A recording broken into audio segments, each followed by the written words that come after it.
Hi guys, welcome to my channel. My name is Michelle Moreus and I make art tutorials that are fun, easy, and accessible for everyone.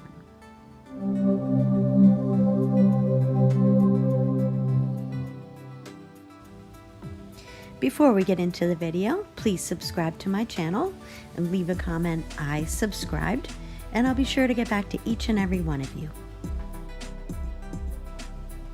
Today we're going to be drawing this beautiful pink Hershey's Kiss in colored pencil. I'm also going to be using a white jelly roll pen and an electric eraser, but you can use a stick eraser as well to pick out the highlights. So here we go. So this is a fairly easy drawing today.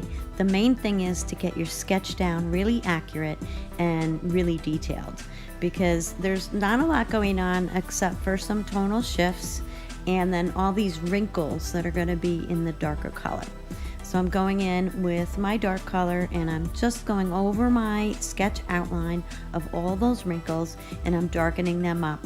And you want to kind of erase your sketch a little bit so you can still see the lines, but erase it so that the pencil is not showing through on the drawing.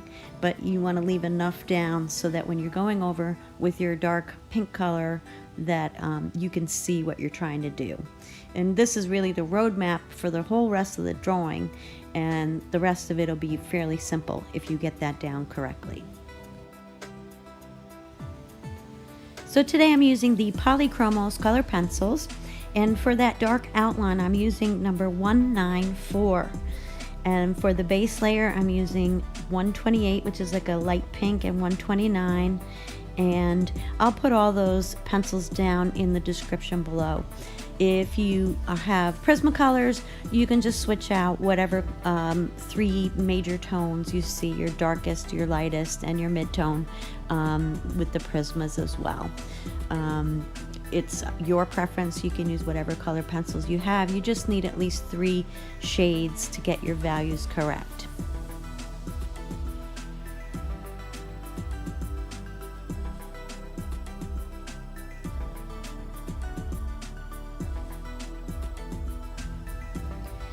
So now I'm going over my base layer with some white, and basically I'm just burnishing a little bit here. Burnishing means that you're just gradually adding more and more pressure to blend those creamy colors that you have down on the kiss already. You're blending everything together, leaves a little bit smoother finish. Now I'm going back in with that 194 and I'm just darkening up all of those creases and following my reference image and trying to get my shadows down with that darker maroon, pinky maroon tone.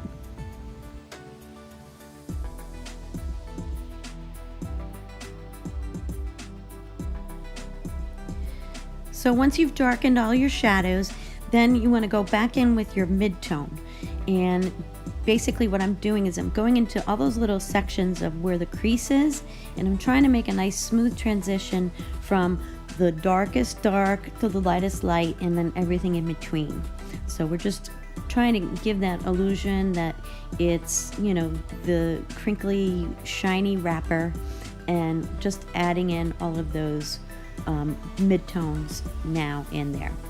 And for the little paper kiss part, I used number 145 and I used a gray, and all those things will be in the description.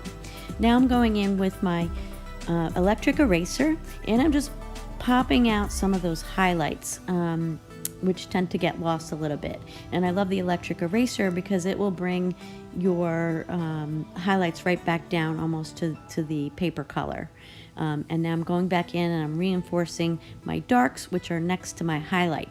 If you want a drawing to pop and really, really pop, you want to put a dark tone right next to a highlight.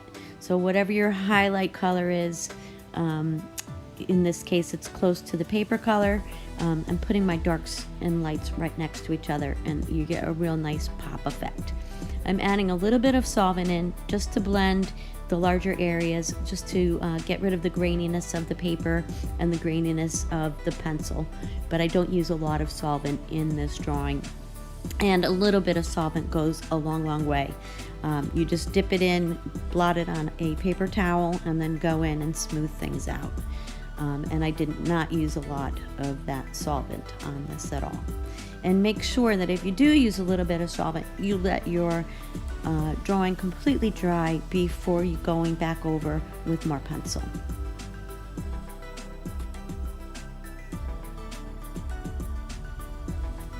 Now I just keep repeating the process, darkening my darks, getting in my midtones, and then burnishing a little bit with my lightest tone to blend everything together to make it creamy.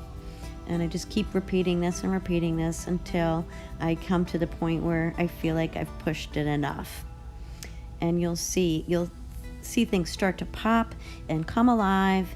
And then really when we start to go in, we're going to go in with a jelly roll pen after we get to that point where we just can't push anymore. And you'll see things really start to turn out 3D and look alive.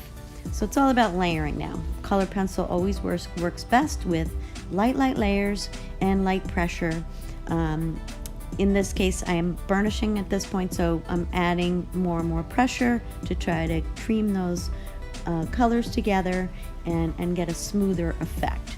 So we just keep going back and forth between the white and the light pink and the dark pink and the midtone.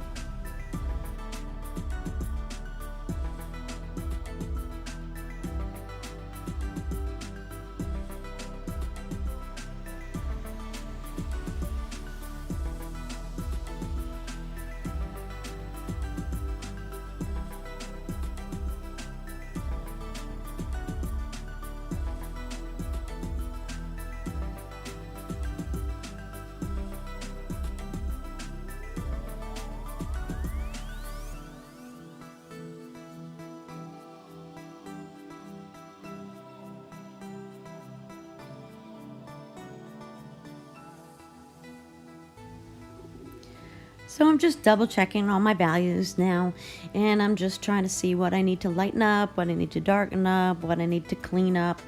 And we'll go use our eraser if we need to, and just kind of giving it a once over.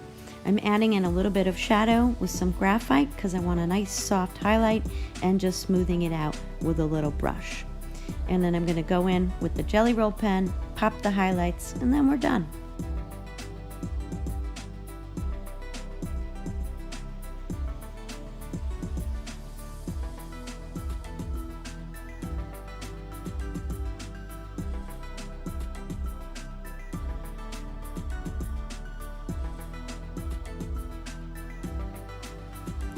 If you found the video informative today, please subscribe to my channel. Please leave a comment below. I really look forward to hearing from each and every one of you, and I do get back to all of you. Thanks so much for joining me, and happy art.